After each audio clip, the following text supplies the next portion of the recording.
کی محمد سے وفات تو نے تو ہم تیرے ہیں، یہ جہاں چیز کیا ہے لوح و قلم تیرے ہیں۔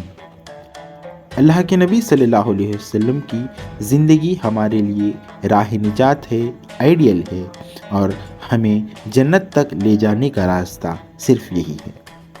اللہ تعالیٰ کے نبی صلی اللہ علیہ وسلم نے فرمایا کہ جو کوئی میری سنت کی اتباع کرے گا وہ راہ راست پر رہے گا، وہی کامیاب رہے گا۔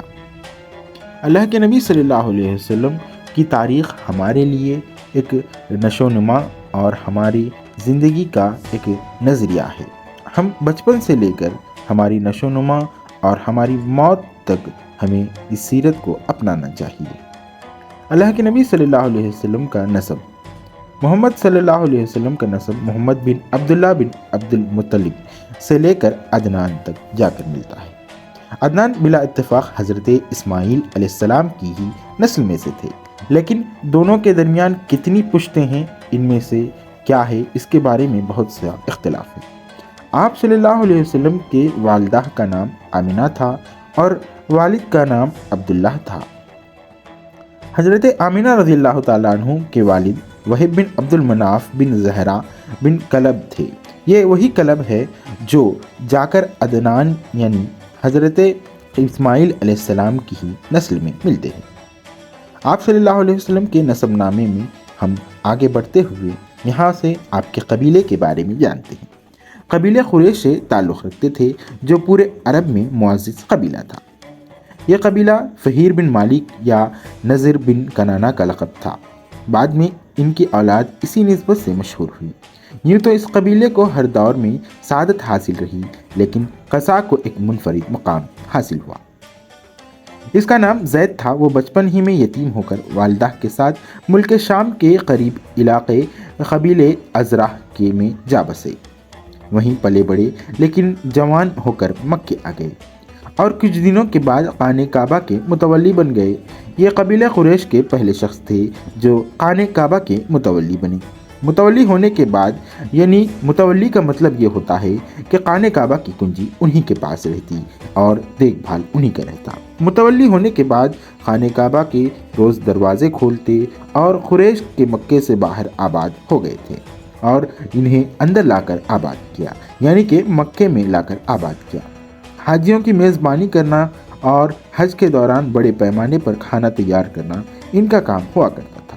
کھجور، شہد یا کشمش سے میٹھا شربت بناتے اور حاجیوں کو پیش کرتے۔ ہاشم کا غزہ کے شہر میں انتقال ہونے کے بعد سلمہ جو حاملہ تھی، بعد میں انہیں ایک بچہ پیدا ہوتا ہے جس کے سر کے بالوں میں سفیدی تھی، اسی لیے اس بچے کا نام شیبہ رکھا گیا تھا۔ یہ بچہ مدینے میں پرورش پاتا رہا، لیکن مکے میں ہاشم کے بھائیوں اور خاندان کے دوسرے لوگوں کو علم نہیں تھا۔ 8 برس کے بعد جب مطلب کو پتہ چلا تو وہ مدینے جا کر اس کو اپنے ساتھ لے آئے۔ جب مکے میں داخل ہوئے تو لوگوں نے سمجھا کہ ان کا ایک غلام ہوگا، چنانچہ مکے کے لوگ انہیں عبد المطلب کے نام سے پکارنے لگے، یعنی مطلب کا غلام۔ عبد المطلب یہ وہی تھے جو حضرت محمد مصطفیٰ صلی اللہ علیہ وسلم کے دادا جان تھے۔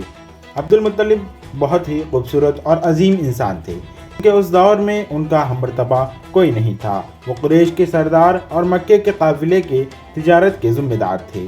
وہ سخاوت میں اور فیاض میں بہت ہی بڑے تھے۔ ان کی سخاوت مکے میں مشہور تھی۔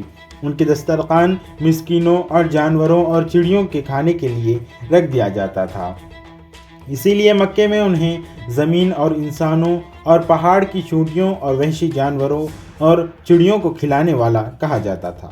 حضرت عبد المطلب، جنہیں زمزم کا کنواں کھودنے کا بھی شرف حاصل ہوا ہے، انہیں ایک خواب کے ذریعے بتایا جاتا ہے کہ یہاں پر کنواں موجود ہے جو بنو جرہم کے مکے سے جلا وطن ہوتے وقت اسے دفن کر دیا تھا، یعنی اسے میٹ دیا گیا تھا۔ اس وقت اس جگہ کو نامعلوم ہو گئی تھی، تو عبد المطلب کو خواب میں اس کی جگہ بتلائی گئی اور کھودنے کا حکم دیا گیا۔ انہوں نے کھودا اور پرانا کنواں برآمد ہو گیا، اور انہی کے زمانے میں خانہ کعبہ پر ہاتھی والوں کا حملہ پیش آیا، جسے قرآن کے اندر سورہ فیل میں اللہ تعالیٰ نے بتایا ہے۔ یہ سب حبشی تھے اور ان کے سردار کا نام ابراہا تھا جو یمن پر قابض تھا۔ وہ خانہ کعبہ کو ڈھانے کے لیے 60,000 کا لشکر جرار لے کر آیا تھا، لیکن جب مکے کے مشرق میں مزدلفہ اور مینا کے درمیان وادی محصر میں پہنچا اور مکے پر حملہ آور ہونے کے لیے تیار ہو گیا تو اللہ تعالیٰ نے اس کے لشکر پر چڑیوں کا جھنڈ بھیج دیا، جنہوں نے اس پر ٹھیکری جیسے پتھر برسائے اور وہ وہیں پر ڈھس گئے۔ یہ واقعہ آپ کی پیدائش سے 50 یا 55 دن پہلے پیش آیا۔ آپ صلی اللہ علیہ وسلم کے والد گرامی حضرت عبداللہ عبد المطلب کے سب سے خوبصورت اور پاک دامن اور چہیتے لڑکے تھے۔ انہیں ذبیح بھی کہا جاتا تھا۔ اس کی یہ وجہ تھی کہ زمزم کی کھدائی کے دوران جب کنویں کے نشانات برآمد ہوئے تو قریش اور عبد المطلب کے درمیان کچھ جھگڑا ہو گیا، یعنی کہ قریش یہ چاہتے تھے کہ وہ بھی اس میں شرکت کرے۔ جھگڑے کے وقت حضرت عبد المطلب نے ایک منت مانگی تھی جس میں کہا گیا تھا کہ اگر مجھے 10 بیٹے ہوں اور 10 کے 10 مقابلے کے قابل ہوں تو میں ان میں سے ایک کو ذبح کروں گا۔ تو یہ منت ان کی پوری ہو گئی اور اللہ کا کرنا ایسا ہوا کہ انہیں 10 بیٹے ہوئے۔ چنانچہ انہوں نے سب لڑکوں کے درمیان ایک قرعہ ڈالا، قرعہ یعنی چٹھی ڈالی۔ قرعہ میں حضرت عبداللہ کا نام نکلا، لہٰذا ان کو ذبح کرنے کے لیے خانہ کعبہ کے پاس لے گئے، مگر قریش نے انہیں روک دیا۔ بالخصوص عبداللہ کے بھائی اور ماموں سخت آڑے آئے۔ بالآخر یہ فیصلہ ہوا کہ ان کے بدلے 100 اونٹ ذبح کیے جائیں گے۔ چنانچہ عبد المطلب نے ایسا ہی کیا، اس لیے کہ آپ صلی اللہ علیہ وسلم کو 2 ذبیحوں کی اولاد بھی کہا جاتا ہے۔ ایک ذبیح حضرت اسماعیل علیہ السلام تھے اور دوسرے آپ کے والد حضرت عبداللہ تھے۔ اس میں 100 اونٹ کا قصہ اس طرح ہے کہ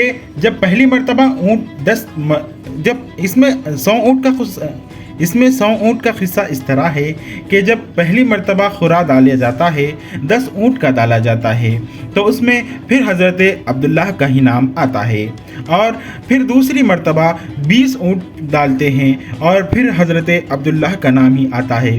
اس طرح 10 مرتبہ کرتے ہیں۔ جب 100 اونٹ آتے ہیں تو عبداللہ کا نام نہیں آتا اور 100 اونٹ کا نام خرا میں نکلتا ہے، تو اسی لیے حضرت عبداللہ کے نام پر 100 اونٹ ذبح کر دیے جاتے ہیں۔ اللہ کے نبی صلی اللہ علیہ وسلم کو 2 ذبیحوں کی اولاد اسی لیے کہا جاتا ہے۔